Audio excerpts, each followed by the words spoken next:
রাসূলুল্লাহ সাল্লাল্লাহু আলাইহি ওয়াসাল্লাম, নবীজি বলেন, মা তারাকতু বাদি আদাররু আলা রিজালি মিনান নিসা। নবীজি বলেন, আমি দুনিয়া থেকে যাওয়ার পর পুরুষের সবচাইতে ক্ষতিকারক নারী যারা, এই নারীদের চাইতে ক্ষতিকারক কোনো কিছু আমি রেখে যাই নাই। পুরুষের জন্য কি করে যাই নাই? রেখে যাই নাই নারীর ভয়ঙ্কর ফিতনা।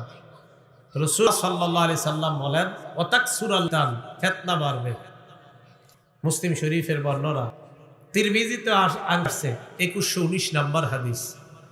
قال رسول الله صلى الله عليه وسلم, নবীজি, ইন্নাদ দুনিয়া হুলওয়াতুন খাদিরাতুন ইন্নাল্লাহ মুস্তাখলিফুকুম ফিহা।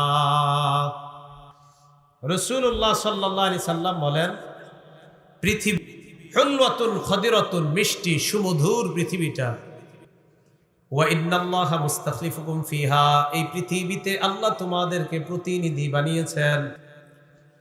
ফায়ানজুরু কাইফা তা'মালুনা, আল্লাহ দেখবে তোমরা আমল করো, কেমন আমল করো, এটা আল্লাহ দেখতে চান। নবীজি বলেন, ফাত্তাকুদ দুনিয়া ওয়া তুন নিসা, তোমরা দুনিয়ার ফিতনা থেকে বাঁচো, নারীদের ফিতনা থেকে বাঁচো। তোমরা দুনিয়ার ফিতনা থেকে বাঁচো, নারীদের ফিতনা থেকে বাঁচো। এরপর রাসূল বলেন, ফাইন্না আউয়ালা ফিতানি ইসরাঈলা কানাত ফিন নিসা, বনি ইসরাইলের সর্বপ্রথম ফিতনা ছিল নারী সম্প্রদায়ের ফিতনা।